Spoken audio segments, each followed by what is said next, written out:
தலைவரை பார்த்து, ஒரு அரசியல் கட்சியின் தலைவரை பார்த்து வந்து மற்ற ஊர்லலாம் அது நடக்குமான்னு தெரியல, அந்த குட்டி பொண்ணு வந்தா அங்கே வந்துட்டு பின்னாடி காதுகிட்ட வந்து அங்கிள் அப்படின்னு கூப்பிடுச்சு. நான் உடனே திரும்பி பார்த்தேன் என்னன்னு.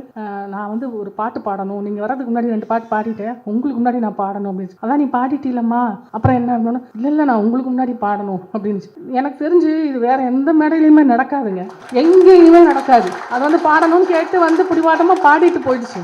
அவருடைய பலமும் இந்த அன்புதான், பலவீனமும் இந்த அன்புதான். ஒரே நேரத்தில் அரசியல்வாதியாகவும் அறிவுஜீவியாகவும் திகழக்கூடியவர் நம் தலைவர் மட்டும்தான். இந்த பானை சின்னம் என்பது பொன்பரப்பில் நிகழ்ந்தது உங்களுக்கு தெரியும். தேர்தலின் போது சுவர்களில் பானை சின்னத்தை வரைந்து வைத்திருக்கிறார்கள் என்பதற்காக வீடு புகுந்து அடித்தார்கள், மக்கள் தாக்கப்பட்டார்கள், மிகப்பெரிய கலவரம் உண்டது. அப்பொழுது உண்மை அறியும் குழுவில் நானும் ஒரு நபராக பொன்பரப்பிக்கு சென்ற போது அங்கு அந்த மக்கள் சொன்ன விஷயம், பானை சின்னத்தை வரைந்த வீடுகளை தேடி தேடி அடிக்கிறார்கள், சின்னம் வரைந்ததுதான் காரணம். அப்போ இந்த சின்னம் அப்படிங்கிறது எதிரிகளுக்கு எவ்வளவு பெரிய பயத்தை கொடுத்திருக்கும். அது ஒரு தற்காலிக சின்னம் தான் அப்பொழுது. இன்றைக்கு அதே பானை சின்னம் இன்றைக்கு அங்கீகாரம் பெற்று கட்சியுடைய ஒரு சின்னமாக இன்றைக்கு நிற்கிறது என்பது மிக மிக முக்கியமான ஒரு விஷயம். எதற்காக மக்கள் அடி வாங்கினார்களோ, எதற்காக மக்கள் தாக்கப்பட்டார்களோ, அதே பானை சின்னம் இன்றைக்கு நம்மிடையே வந்திருக்கிறது என்பது மிக மிக முக்கியமான ஒரு தருணம். தலைவர் அவர்களிடம் நான் ஒரு நேர்காணல் எடுத்த பொழுது அவர் சொன்னார், அவரை இந்த அரசியலுக்கு கொண்டு வந்து விட்ட சக்தி எது, அரசியலுக்கு மக்களுக்காக நீ பணியாற்று என்று சொன்னது யார், எந்த அமைப்பு சொன்னது அல்லது எந்த தலைவர் சொன்னார்? அவரிடம் கேட்டபோது அவர் சொன்னார், காவல்துறை தான் என்னை கொண்டு வந்தது என்றார். அந்த நேர்காணலில் அது பதிவாகி இருக்கிறது. கோயமுத்தூரிலிருந்து தலைவர் அவர்கள் ஒரு பஸ்ஸில் பயணிக்கிறதுக்காக பஸ் ஸ்டாப்பில் நின்றுட்டு இருக்கும்போது 2 பேர் அவரையே பார்த்துட்டு இருக்காங்க, கண்காணிச்சிட்டு இருக்காங்க. இவர் ரொம்ப கோவம் வந்து போய் கேட்குறாரு, யார் நீங்கள், என்ன எதுக்காக பார்த்துட்டே இருக்கீங்கன்னு. கையில் இருந்த பொட்டியெல்லாம் பிடுங்கிட்டு சாவியெல்லாம் காண வர போயிடுது. அந்த நேரத்தில் அவர் அப்படியே மதுரைக்கு கூட்டிகிட்டு போகிறாங்க. அங்கே போய் ஒரு விடுதியில் வச்சு மிரட்டுறாங்க, உனக்கு அவரை தெரியுமா, இவர் நடராஜன் நினைக்கிறேன், நடராஜனை தெரியுமான்னு கேட்குறாங்க. இவர் நிறைய பேர்கள் நக்சலைட், அவரை உனக்கு தெரியுமான்னு கேட்குறாங்க. இவர் எனக்கு அவரை தெரியாதுன்னு சொல்லியும் விதவிதமான மிரட்டல்கள். திடீர்னு துப்பாக்கி எடுத்துடுறாரு அந்த காவல்துறை அதிகாரி. துப்பாக்கியால் கேட்டு மிரட்டும் போதும் அவர் தெரியாதுன்னு தான் சொல்கிறாரு. இப்படி மிரட்டு என்ன ஆகுது, இவர் வந்து அப்போ வந்து ஒரு அரசு ஊழியராக இருக்கிறார். அந்த நேரத்தில் முடிவு பண்ணி அதிலிருந்து விலகி முழு நேர அரசியல் பணிக்கு வருகிறார். இப்போ நம்ம ஒரு வகையில் காவல்துறைக்கு நன்றி சொல்லணும். திருமாவளவன் அவர்கள் உள்ளிட்ட இந்த அவைக்கு என்னுடைய வணக்கம். இந்த விழாவில் மேடையேறி நின்று பேசுவதற்கு எனக்கு என்ன தகுதி இருக்கிறது என்று யோசித்து பார்த்தேன். இங்கு வந்த பிறகு நிறைய பேர் அவர்கள் செய்த பிரச்சாரங்கள் பற்றி எல்லாம் நிறைய சொன்னார்கள். நானும் சிதம்பரம் தொகுதிக்கு போய் பிரச்சாரம் செய்திருக்கிறேன் அப்படின்னு நீங்கள் சொல்லிக்கணும்னு நினைக்கிறேன். ஒரு எழுத்தாளர்கள் எல்லோரும் ஒன்று கூடி, சுகிர்தராணி, அசதா, கவிஞர் கரிகாலன், இப்படி ஒரு 5-6 பேர் சேர்ந்து சிதம்பரம் தொகுதிக்கு சென்று ஒரே ஒரு நாள் பரப்புரையை மேற்கொண்டோம். விழுப்புரம் தொகுதிக்கும் சென்றோம். அந்த தகுதி மட்டும் போதாது உண்மையில் இங்கு நின்று பேசுவதற்கு.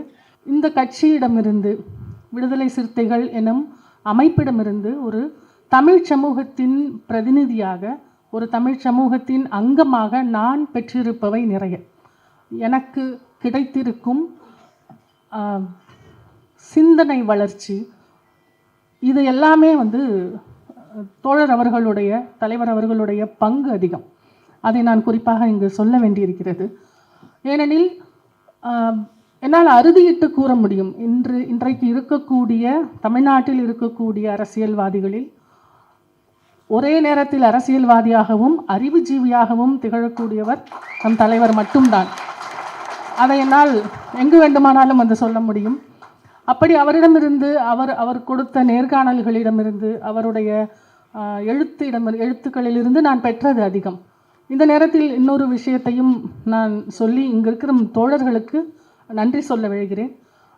தலைவர் அவர்கள் எழுதிய அமைப்பாய் திரள்வோம் என்கிற அவருடைய அந்த நூலின் ஒலி வடிவம், ஆடியோ வடிவத்திற்கு குரல் கொடுப்பதற்காக என்னையும் இன்னொரு தோழர் டெல்லியில் இருக்கிறார், அவர் இன்னொரு தோழர், 3 பேர் நாங்கள் இணைந்து அந்த ஒலி வடிவத்திற்கு குரல் கொடுத்தோம். அதை மிக எனக்கு கிடைத்த ஒரு மிக முக்கியமான ஒரு பெயராக நினைக்கிறேன். அதற்கு தோழர்களுக்கு நான் நன்றி சொல்ல கடமைப்பட்டிருக்கிறேன். இந்த அமைப்பு, இந்த கட்சி, அது கடந்து வந்த பாதை என்பது மிகப்பெரிய பாதை. அதை நம்ம கொஞ்சம் வரலாற்றை கொஞ்சம் இந்த நேரத்தில் திரும்பி பார்த்துக்கிட்டா நல்லாயிருக்கும் அப்படின்னு நினைக்கிறேன். 70களில் அமெரிக்காவில் கருப்பின மக்களுக்காக உருவான அமைப்பு பிளாக் பேந்தர்ஸ் நமக்கு தெரியும். அதனுடைய தாக்கமாக இங்கு இந்தியாவில் தலித் பேந்தர்ஸ் ஆஃப் இந்தியா உருவானது. மும்பையில் மகாராஷ்டிராவில் நிகழ்ந்த அந்த மாற்றத்திற்கு பிறகு அதனுடைய விளைவாக தோழர் மலைச்சாமி அவர்கள் அங்கு சென்று காம்ப்ளே அவர்களை சந்தித்து விட்டு திரும்பி வந்து இங்கு மதுரையில் தலித் பேந்தர்ஸ் ஆஃப் இந்தியாவினுடைய தமிழ்நாடு அமைப்பை தொடங்கி அவர் நிர்வகித்து வரும்பொழுது தோழரை சந்திக்கிறார். அங்கே மலைச்சாமி அவர்களுடைய மறைவிற்கு பிறகு அந்த அமைப்பை எடுத்து நடத்துவது யார் என்கின்ற கேள்வி எழும்பொழுது எல்லோரும் தலைவருடைய பெயரை சொல்லி அவர்தான் அதற்கு அவருடைய பெயர் தான் முன்மொழியப்படுகிறது. அதற்கு பிறகு ஒரு தேசிய கட்சியின் தமிழ்நாட்டு தலைமை என்று வரும்பொழுது எல்லாவற்றிற்கும் நாம் அங்கே போய் அனுமதியை பெற்று வர வேண்டும். தமிழ்நாட்டிற்கென்று, ஏனென்றால் நீங்கள் மும்பையில் இருக்கக்கூடிய தலித்துகளுக்கு இருக்கக்கூடிய பிரச்சனைகளும் தமிழ்நாட்டில் இருக்கக்கூடிய தலித்துகளுக்கு இருக்கக்கூடிய பிரச்சனைகளும் வெவ்வேறானவையாக இருக்கக்கூடும். அதன் விளைவாக விடுதலை சிறுத்தைகள் என்கின்ற அமைப்பு ஒன்று இங்கு உருவாகிறது.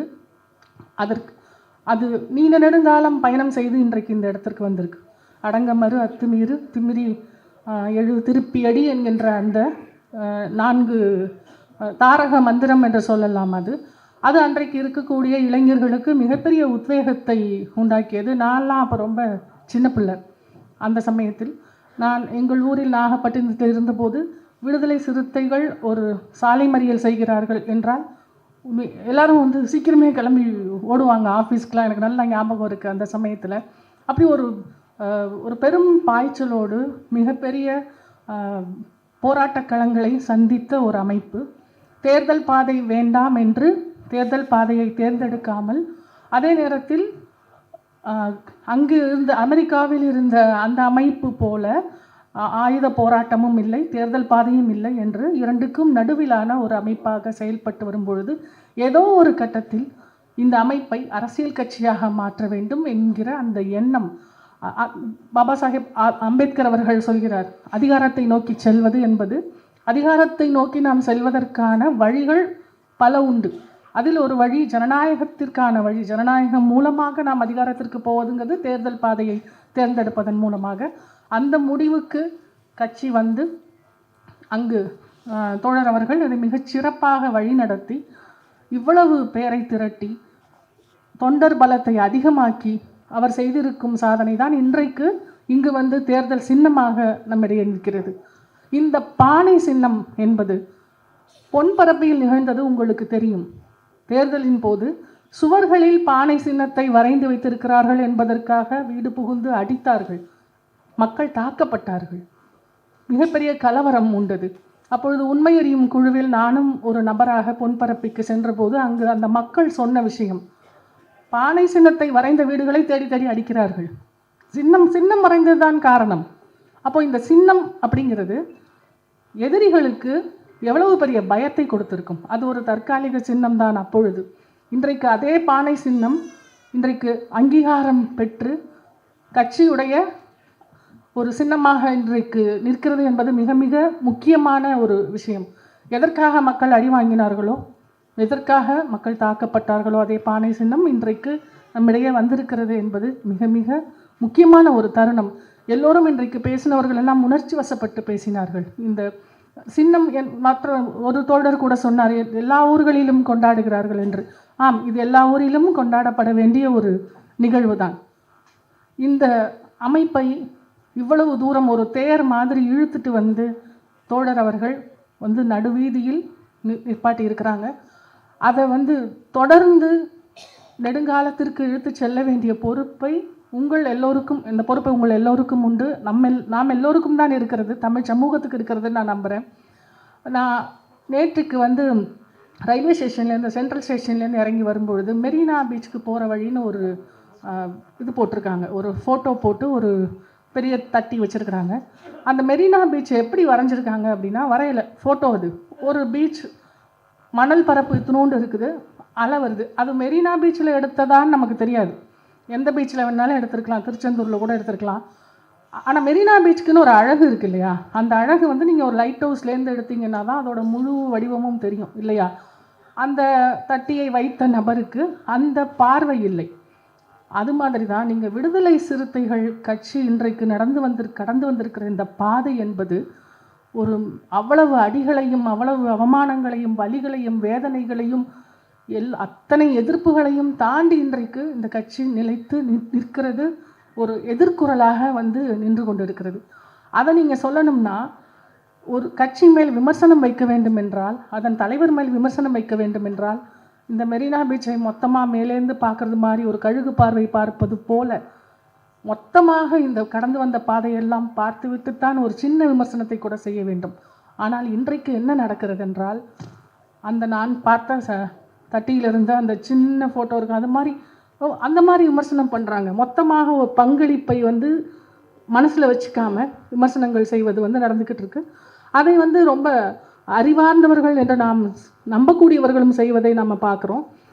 அதையெல்லாம் மூளைக்கு கொண்டு போகாமல் நாம் நம்முடைய வேலையை பார்த்து கொண்டிருந்தாலே இந்த தமிழ் சமூகம் முன்னேறும் என்று நான் மிக உறுதியாக நம்புகிறேன். தலைவர் அவர்களிடம் நான் ஒரு நேர்காணல் எடுத்த பொழுது அவர் சொன்னார், அவரை இந்த அரசியலுக்கு கொண்டு வந்து விட்ட சக்தி எது, அரசியலுக்கு மக்களுக்காக நீ பணியாற்று என்று சொன்னது யார், எந்த அமைப்பு சொன்னது அல்லது எந்த தலைவர் சொன்னார்? அவரிடம் கேட்டபோது அவர் சொன்னார், காவல்துறை தான் என்னை கொண்டு வந்தது என்றார். அந்த நேர்காணலில் அது பதிவாகி இருக்கிறது. கோயமுத்தூரிலிருந்து தலைவர் அவர்கள் ஒரு பஸ்ஸில் பயணிக்கிறதுக்காக பஸ் ஸ்டாப்பில் நின்றுட்டு இருக்கும்போது 2 பேர் அவரையே பார்த்துட்ருக்காங்க, கண்காணிச்சிட்ருக்காங்க. இவர் ரொம்ப கோவம் வந்து போய் கேட்குறாரு, யார் நீங்கள், என்னை எதுக்காக பார்த்துட்டே இருக்கீங்கன்னு. கையில் இருந்த பொட்டியெல்லாம் பிடுங்கிட்டு சாவியெல்லாம் காண வர போயிடுது. அது அந்த நேரத்தில் அவரை அப்படியே மதுரைக்கு கூட்டிகிட்டு போகிறாங்க. அங்கே போய் ஒரு விடுதியில் வச்சு மிரட்டுறாங்க. உனக்கு அவரை தெரியுமா, இவர் நடராஜன் நினைக்கிறேன், நடராஜனை தெரியுமான்னு கேட்குறாங்க. இவர் நிறைய பேர்கள் நக்சலைட் அவரை உனக்கு தெரியுமான்னு கேட்குறாங்க. இவர் எனக்கு அவரை தெரியாதுன்னு சொல்லியும் விதவிதமான மிரட்டல்கள். திடீர்னு துப்பாக்கி எடுத்துடுறாரு அந்த காவல்துறை அதிகாரி. துப்பாக்கியால் கேட்டு மிரட்டும் போதும் அவர் தெரியாதுன்னு தான் சொல்கிறாரு. இப்படி மிரட்டு என்ன ஆகுது, இவர் வந்து அப்போ வந்து ஒரு அரசு ஊழியராக இருக்கிறார். அந்த நேரத்தில் முடிவு பண்ணி அதிலிருந்து விலகி முழு நேர அரசியல் பணிக்கு வருகிறார். அப்போ நம்ம ஒரு வகையில் காவல்துறைக்கு நன்றி சொல்லணும்.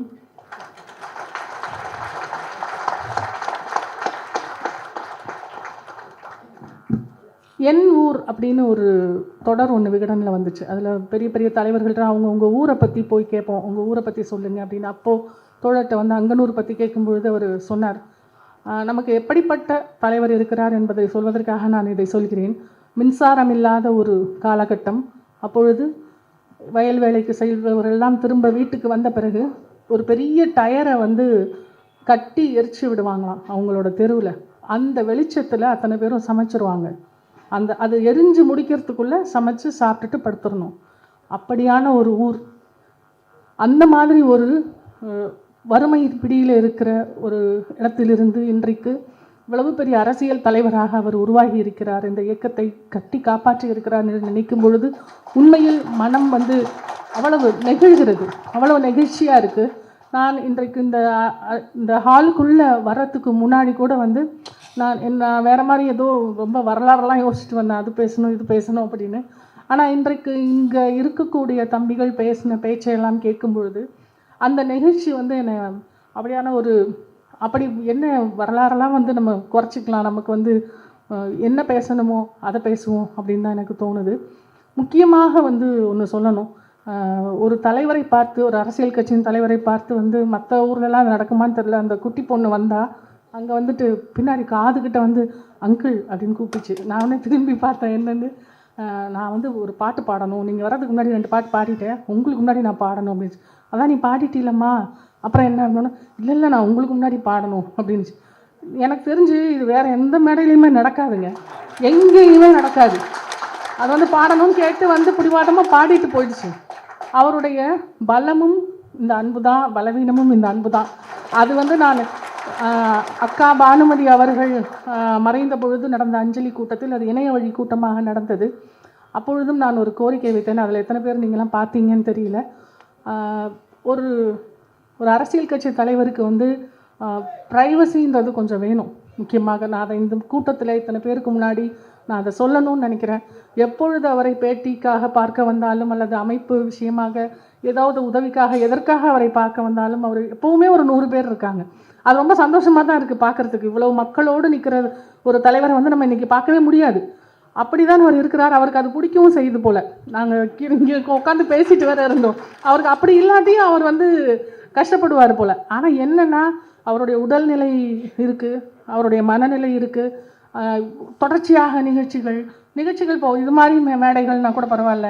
நான் வந்து ரொம்ப அதிகமாக பேசுகிறேன், நீங்கள் நினைக்க வேணாம். உங்கள் மேலே உள்ள அன்புலையும் தலைவர் மேலே உள்ள அன்புலையும் தான் நான் இதை சொல்கிறேன். இந்த காது குத்து விழாக்கள், பிறந்தநாள் விழாக்கள், புதுமனை புகு விழாக்கள்லாம் வந்து நம்ம கொஞ்சம் அவரை எல்லா இடத்துக்கும் அதுக்கு கூப்பிட்றத தவிர்த்துக்கலாமோன்னு தோணுது. இது என்னோட கோரிக்கையாக கேட்குறேன்.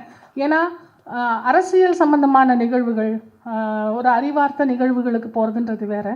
இது வந்து அவர் மேலே உள்ள அன்பில் தான் எல்லாருமே கூப்பிடுறாங்க. அது நல்லா புரியுது. அதனால தான் அவரும் போகிறாரு. அவர் வந்து மறுக்கவே மாட்டேங்கிறாரு இல்லையா? நீங்கள் மறுக்கவே மாட்டீங்க, போக மாட்டேன்னு சொல்ல மாட்டீங்க. அதனால் நம்ம கூப்பிட்டுட்டே இருக்கோம் அவரை. அவருடைய உடல்நிலைன்னு ஒன்று இருக்குது. அந்த உடல்நிலையை கருத்தில் கொண்டு, அவருடைய மனநிலையை கருத்தில் கொண்டு அவர் எந்த விஷயத்தில் கான்சென்ட்ரேட் பண்ணணுமோ அதில் அவரை கான்சென்ட்ரேட் பண்ண விடுறதுக்கு நம்ம தான் அவருக்கு உதவணும் அப்படின்னு தோணுது. இதை நான் அந்த கூட்டத்துலேயும் கோரிக்கையாக வச்சேன். அது கோவிட் பீரியடுன்றதுனால எத்தனை பேர் பார்த்தாங்கன்னு எனக்கு தெரியல.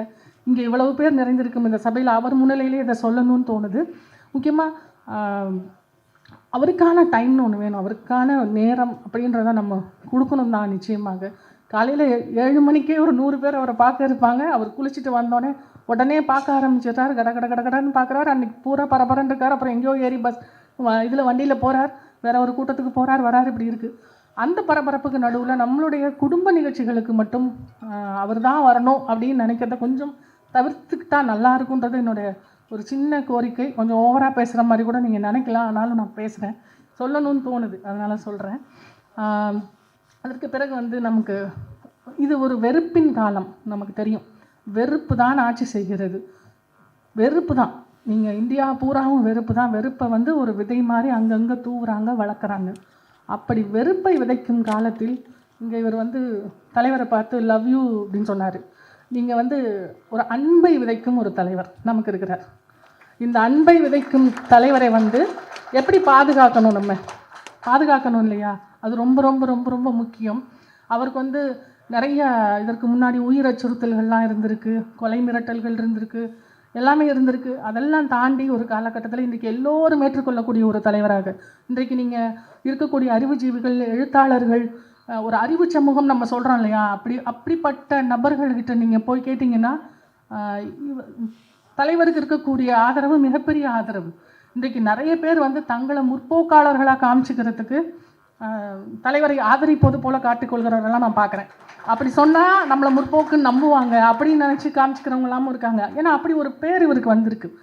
அது ரொம்ப முக்கியம். அது இவ்வளவு பெரிய இயக்கத்தை கட்டி கொண்டு வந்து இந்த இடத்துல வந்து நிப்பாட்டி இருக்கிறதுனால தான் இந்த பேர் கிடச்சிருக்கு. அது மட்டுமல்லாமல் மற்றவர்கள் பேசும் தமிழ் தேசியம் அல்ல அவர் பேசுவது, சாதி ஒழிப்புடன் கூடிய தமிழ் தேசியம். அப்படி எல்லாத்துலேயுமே அவருக்கு கிளாரிட்டி இருக்குது. அந்த சாதி ஒழிப்புடன் கூடிய தமிழ் தேசியம்னு கேட்டால் பல பேர் அப்படியே பேக் அடித்து போயிடுவாங்க. இது வந்து அதை ரொம்ப தெளிவாக எல்லா இடங்களிலுமே வந்து முன் வச்சுட்டே இருக்கிறாரு. அப்படி எல்லா விஷயத்துலையுமே அவருக்கு அந்த தெளிவு இருக்கிறதுனால தான் இவ்வளவு பெரிய ஒரு அறிவுஜீவியாகவும் அரசியல்வாதியாகவும் ஒரே நேரத்தில் இருக்க முடியுது. அதனால் நான் இந்த மேடைக்கு நான் வந்ததற்கு எனக்கு ரொம்ப சந்தோஷமாக இருக்குது, ஒரு பெரும் பேராக நினைக்கிறேன். என்னை அழைத்த தோழர்கள் எல்லோருக்கும் நன்றி, தலைவருக்கும் என்னுடைய நன்றி. தலைவரின் சித்தாந்தங்களை தெளிவாக உள்வாங்கி இந்நேரத்திலே வாழ்த்துரை வழங்கிய தோழர் கவின் மணல் அவர்களுக்கு நிகழ்ச்சியின் சார்பாக நன்றியினை தெரிவித்துக் கொள்கிறோம்.